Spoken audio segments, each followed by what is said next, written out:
Olá, sombrios, tudo bem? Antes de começar o vídeo, já peço a você que deixe seu like, se inscreva e compartilhe o vídeo.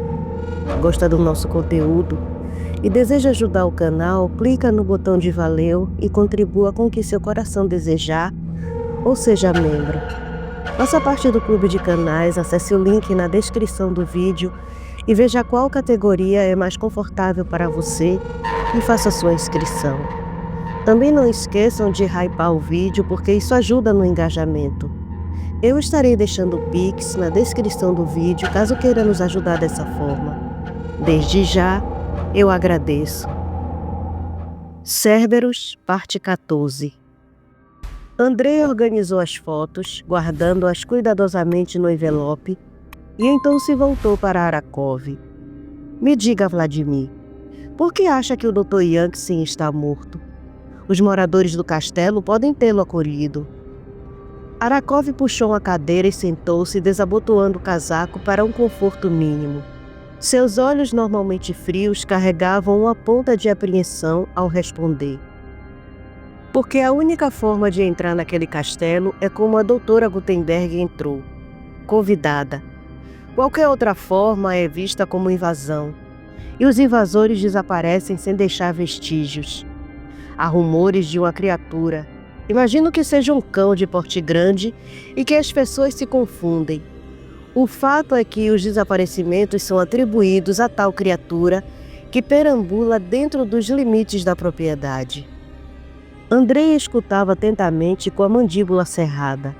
Após um breve silêncio, ele declarou, a voz baixa, mas carregada de uma convicção gélida.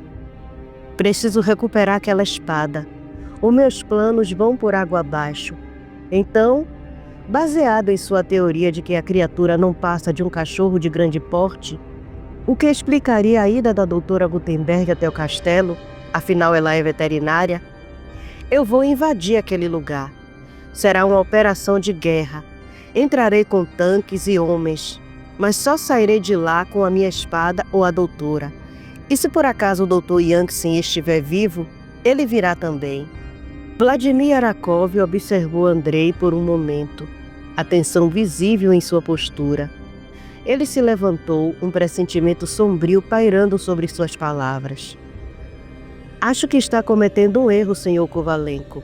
Aquele castelo não é o que parece, e há lendas que podem muito bem ser verdadeiras, por mais extraordinárias que sejam. Veja a lenda da espada, por exemplo. As pessoas em Pirorrive estão vendo em primeira mão a lenda viva do Cérbero. Suponhamos que os rumores sejam verdadeiros. O que encontrará lá não será destruído por tanques ou armas, e estará buscando sua própria morte. Andrei mordeu o lábio inferior, o rosto contraído pela raiva contida, mas a determinação nunca vacilou. Aquela espada vale por um exército, Vladimir.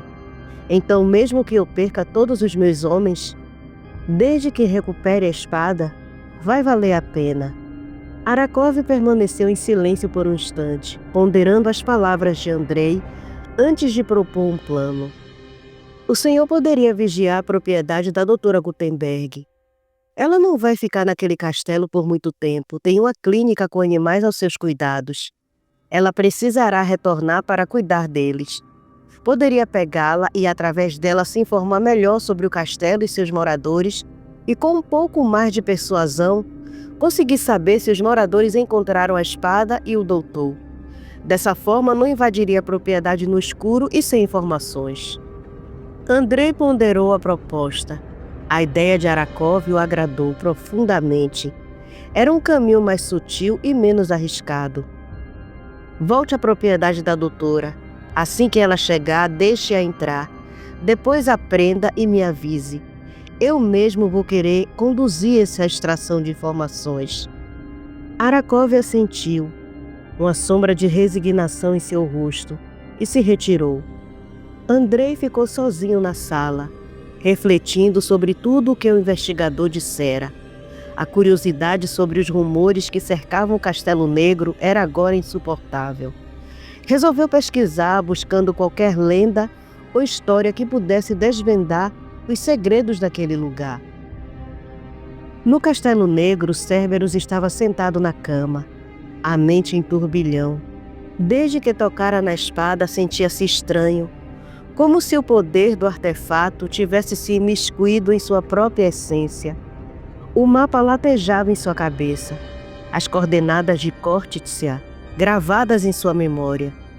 Ele reconhecia aquela ilha e sabia do Zimei que ali vivia. O que para muitos era apenas lenda, para ele era uma realidade palpável.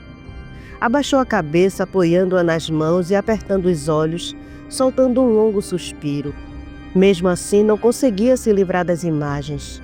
Tão focado estava que não percebeu Valentina entrar no quarto. Só sentiu as mãos dela em seus ombros e ergueu a cabeça subitamente. Ao vê-la, seu olhar, que antes carregava a intensidade da espada, suavizou-se. Valentina o encarou e sua expressão ficou séria, quase tensa. E então ela se afastou dele, o que o estranhou. "O que você fez, Cerberus? Não parece o mesmo de horas atrás quando esteve na torre. Está diferente, como se uma sombra o acompanhasse." Cerberus se levantou e ela deu um passo para trás, afastando-se ainda mais. Uma pontada de dor o atingiu. "Por favor, não tenha medo de mim. Não vou machucá-la. Você não sabe o que está acontecendo e como estamos em perigo. Precisei fazer algo. Na verdade, tocar em algo que não pertence ao nosso mundo. E não há como não sofrer uma mudança. Mas ainda sou eu, Valentina, seu companheiro e alfa." Valentina abraçou o próprio corpo, sentindo um calafrio percorrer sua espinha. Ela o encarou, mas desviou o olhar. Algo nele a incomodava profundamente. Afastou-se mais um pouco, a voz quase num sussurro de angústia. "Não consigo me lembrar do seu primeiro senhor, o antigo dono do castelo. Mas me lembro quando me arrastou à força da casa de meu pai e de como me possuiu nas masmorras desse castelo. Você está com aquele mesmo olhar. Sinto aquela mesma maldade vindo de você. Não parece o mesmo Cerberus que disse me amar horas atrás na torre." As palavras dela foram como uma facada em seu peito. Ele se aproximou e ela recuou, chocando-se contra a porta do quarto. Cerberus sentiu medo dela e parou a centímetros de distância. Com delicadeza acariciou o rosto dela e disse com a voz embargada: "Pode não parecer, Valentina, mas ainda sou o mesmo Cerberus que a ama. Essa espada pode estar causando essa aura escura e maldosa que me faz parecer estranho aos seus olhos. Mas sou eu, meu amor, e ainda estou no controle." Valentina fechou os olhos sentindo a carícia dele e pousou a mão sobre a dele. A voz dela era um lamento carregado de vulnerabilidade. "Não quero perdê-lo. Não agora. Não quando descobrir que eu o amo também, apesar de tudo que passamos. Preciso de você, Cerberus. Não vou conseguir manter o controle sozinha.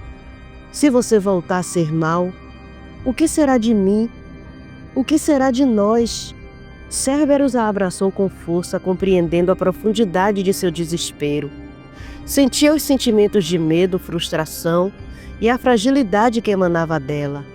Ele respirou fundo, buscando dentro de si a mesma determinação e força que o fizeram se libertar de seu antigo senhor para controlar a espada e não permitir que o contrário acontecesse. Foi quando sentiu um cheiro diferente em Valentina. Um odor familiar, mas ao mesmo tempo transformado. Ele respirou fundo e os pelos de sua nuca se eriçaram. Era o cheiro de uma cria. Então ela estava mesmo grávida. Valentina o abraçou ainda mais forte, confessando, a voz abafada contra seu peito: "Eu estava com medo. Por isso escondi o cheiro. Escondi isso de você porque não sabia como reagiria. Eu não sabia o que fazer, já que não conseguia me controlar." Cerberus beijou sua cabeça. Estava nervoso e surpreso, sem saber exatamente o que fazer, mas ao mesmo tempo sentia uma felicidade avassaladora. Ele ergueu a cabeça dela para que o olhasse nos olhos e disse, a voz cheia de uma nova e poderosa emoção: "Eu estou feliz." Essa cria é fruto do nosso amor, e eu estou feliz por isso. Vou proteger você e ele com unhas e dentes. Nada nem ninguém tocará no fio de cabelo seu ou em nossa cria. Prometo que não permitirei ser controlado por essa espada, e farei o que for possível para que isso não aconteça. Ela sorriu, e ele a beijou com ternura e carinho. Um beijo que selava uma promessa e um novo começo, mesmo em meio à escuridão iminente.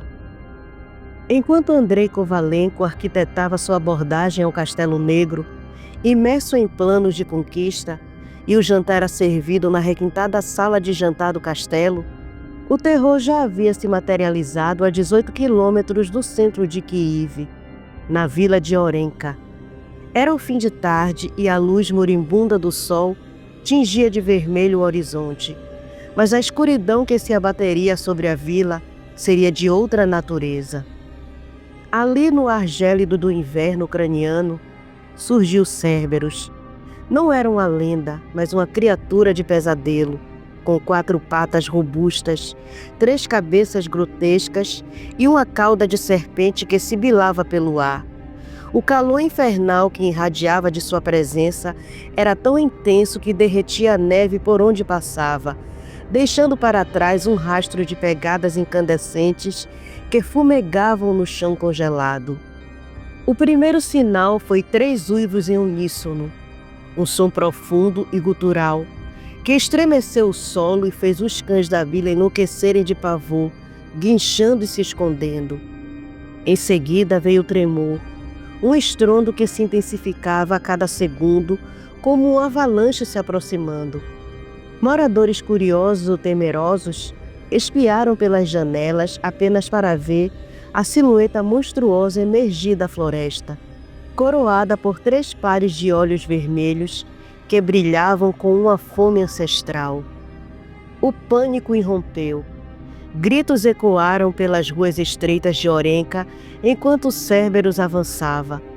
Casas de madeira se desintegravam sob suas patas colossais e árvores se transformavam em farpas incandescentes ao toque de sua pele escamosa. A criatura não atacava com fúria cega, mas com uma precisão arrepiante. Suas 3 cabeças se moviam em uníssono, uma rosnando rajadas de fogo que consumia tudo em segundos, outra exalando uma mistura paralisante que congelava o terror nas feições das vítimas, e a terceira mordendo com presas do tamanho de adagas, rasgando carne e osso com facilidade perturbadora. A polícia local foi a primeira a responder, sirenes rasgando o ar noturno. Veículos blindados e carros de patrulha convergiram para Orenka, seus faróis iluminando a cena apocalíptica. Policiais armados com fuzis desembarcaram com coragem vacilante. Um sargento com o rosto pálido e o suor escorrendo pela testa gritou ordens ao abrir fogo. As balas de metralhadora ricochetearam nas escamas escuras do monstro como se fossem meros seixos. Algumas explosões de granadas surtiram efeito nulo, apenas enfurecendo a criatura. Cerberus respondeu com um rugido que fez o sangue gelar nas veias. A cabeça central inclinou-se e um jato de chamas purpúreas incinerou um dos blindados, transformando-o em uma carcaça fumegante e retorcida. Os gritos dos homens presos lá dentro foram breves e aterrorizantes. Outros policiais tomados pelo pavor tentaram recuar, mas a cabeça da esquerda cuspiu uma nuvem de gás tóxico que os derrubou instantaneamente, deixando-os contorcendo-se em agonia no chão antes de suas vidas se extinguirem. A terceira cabeça avançou sobre os que corriam, dilacerando-os com uma velocidade impiedosa. A estrada se tornou um tapete de corpos e destroços. Orenka, outrora uma vila pacata, transformava-se em um inferno em chamas. As casas ardiam, as ruínas fumegavam, o ar estava saturado com o cheiro acre de fumaça, carne queimada e ozônio. O pânico se espalhava para as vilas vizinhas, e relatos fragmentados de uma besta infernal chegavam a Kiev. alimentando o caos e o desespero. Cerberus, em sua fúria primordial, não deixava nada além de desolação e a promessa de que o inferno havia chegado à terra. A escuridão da noite abraçava Orenka e a besta continuava sua marcha, uma força imparável de destruição. Orenka, já fragilizada pelas cicatrizes da guerra, mergulhara agora em algo infinitamente pior, transformada em um inferno em vida. Os meios de comunicação estavam em frenesi, comparando os ataques recentes de Orenka com o que acontecera em Peru-Rive. A devastação em Orenka, no entanto, era de proporções assustadoras, eclipsando a anterior. No quarto onde Nathan descansava e onde todos se reuniram anteriormente, a fisionomia de Andressa mudou abruptamente ao ver as imagens do ataque em Orenka em seu dispositivo. Seu rosto ficou pálido e o Conde Orloff, perspicaz, notou sua alteração imediata. "O que foi, doutora? O que esse aparelho lhe mostrou de tão grave que a deixou cheirando a medo?" Andressa, com as mãos tremendo ligeiramente, mostrou a gravação feita por um morador de Orenka que viralizou rapidamente. Nathan sentiu um frio percorrer sua espinha ao ver a dimensão da destruição. Diante do nível de selvageria do ataque de Cerberus, ele comentou: "Está diferente. Acho que quanto mais tempo ele fica em nosso mundo, mais se fortalece e pior fica." Nesse exato momento, Igor adentrou no quarto, o rosto aflito e a respiração ofegante. "Já viram as notícias?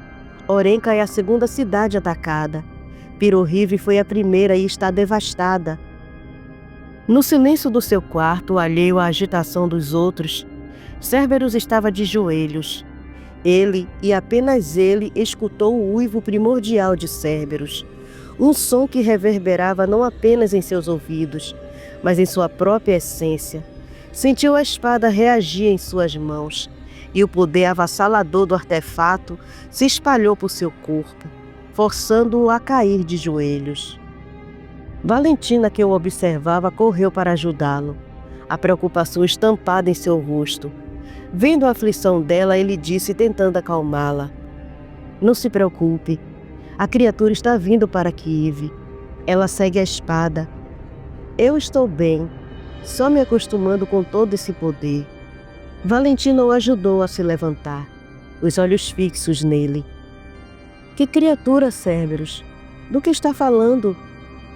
Ele olhou para ela exausto e respondeu depois de um longo suspiro, a voz um tanto rouca: "O guardião dessa espada, Cerberus, o cão de 3 cabeças." Valentina franziu o senho, confusa e perturbada. Ele falou, alisando o rosto dela com carinho, tentando suavizar a dureza da revelação.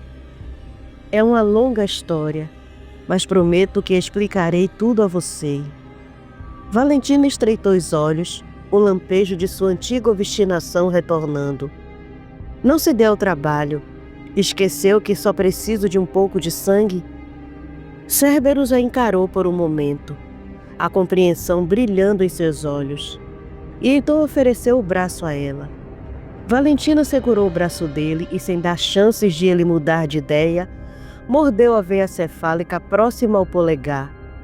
Cerberus fechou os olhos, imerso na sensação, e se concentrou em todos os acontecimentos recentes, buscando reter cada detalhe, cada memória, enquanto ela bebia do seu sangue. Quando obteve a informação dos últimos acontecimentos até aquele momento, Valentina soltou o braço de Cerberus, limpou o sangue do canto da boca com a mão e sentou-se ao lado dele na cama. O ambiente antes calmo agora estava carregado de uma nova tensão.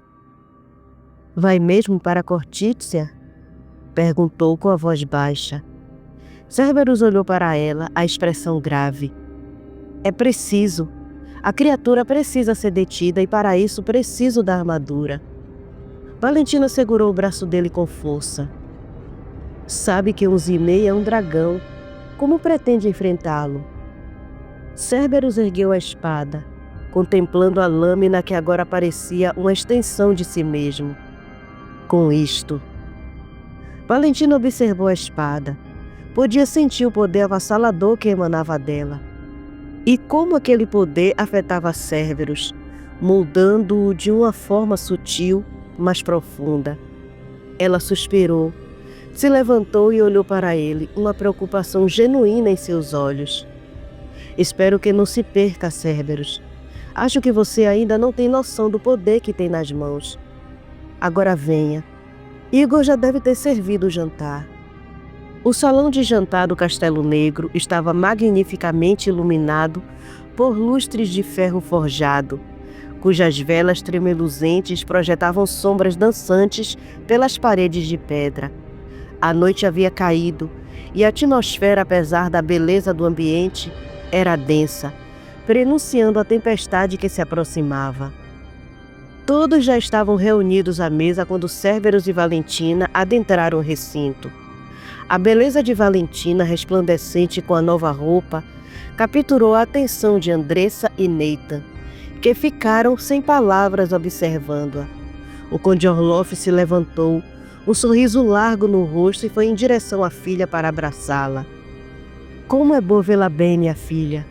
Não sabe como foram dolorosos esses dias. Valentina retribuiu o abraço do pai, sentindo uma pontada de carinho genuíno. Espero que não tenha culpado Cerberus por tudo, quando ele só queria me salvar. Orloff riu, um som seco e baixo, enquanto acompanhava Valentina até a mesa. Digamos que só agi como um pai preocupado. Cerberus sentou-se na cabeceira da mesa, com Valentina e Orloff à sua direita. Andressa e Neita sentaram à sua esquerda, e Igor passou a servir o jantar, o silêncio quebrado apenas pelo tilintar das talheres. Cerberus apresentou Andressa e Nathan a Valentina, que os cumprimentou com cordialidade. Obrigada, doutora. Seu conhecimento ajudou Cerberus a me encontrar. Se não fosse sua orientação, eu ainda estaria perdida naquela torre. Andressa forçou um sorriso, a tensão em seu rosto evidente, e respondeu com a voz cautelosa. Não precisa me agradecer por isso. Minha orientação e conhecimento de nada valeriam se não fosse o vínculo sentimental entre os dois. O jantar seguia em um silêncio tenso, quebrado apenas pelo tilintar dos talheres, enquanto a neve caía forte do lado de fora das janelas do Castelo Negro. Andressa comia mecanicamente, a mente distante tentando disfarçar o desconforto que sentia ao presenciar cada gesto de carinho entre Cerberus e Valentina. Ela se recriminava por ter se deixado envolver por aquele ser tão sedutor, sabendo em seu íntimo que fora ela, e apenas ela, quem fantasiou aquele sentimento. No fundo sabia que Cerberus estava sendo apenas gentil, mas a dor da rejeição era um fardo pesado. Foi quando seu celular emitiu um som agudo e familiar. Era o alarme de sua loja, um alarme de invasão. O som cortou o ar como um estilhaço de vidro, e todos se viraram para ela. Andressa pediu licença, a voz tremendo um pouco, e pegou o celular, verificando as câmeras internas. Na tela viu um homem caminhando com calma por dentro da loja, observando os itens para a venda. Em seguida, ele foi até a clínica dos fundos, onde ficavam os animais. Pelos seus movimentos era claro que ele procurava por algo ou por alguém. Ele voltou da clínica e subiu as escadas que levavam para sua casa no andar de cima. Ao passar para a próxima câmera, viu o homem sentado na poltrona esperando. Quando Andressa ergueu a cabeça, todos a observavam, os olhos curiosos e preocupados. Orloff, com a voz séria, perguntou: Algum problema, doutora? Andressa voltou a olhar para a tela, a palidez em seu rosto substituída por uma mistura de medo e adrenalina. Minha casa clínica foi invadida. O invasor está agora na minha casa no andar de cima. E pelo que vejo, está me esperando. Orloff se levantou, a expressão impassível, e disse com um tom de autoridade: Não vamos deixá-lo esperar mais, não acha? Venha, eu a acompanho até sua casa. Ela se levantou nervosa com as mãos trêmulas. Mas ele está armado. Orloff deu a volta na mesa, estendendo a mão na direção da saída, e disse enquanto a acompanhava, com um sorriso sutil nos lábios: mais um motivo para não ir até lá sozinha. Antes que eles saíssem do salão de jantar, Cerberus falou, sua voz grave e calma: seja gentil, Orloff. Seria bom podermos interrogá-lo. Orloff sorriu, um brilho de divertimento nos olhos, e desapareceu com Andressa pelo corredor, indo em direção à saída em um movimento rápido. Na casa de Andressa, a noite era silenciosa. Arakov, alheio à aproximação dos dois, sentou-se em uma poltrona de frente para a porta. Ele cruzou as pernas, pôs as luvas e segurou a arma já engatilhada, o dedo no gatilho.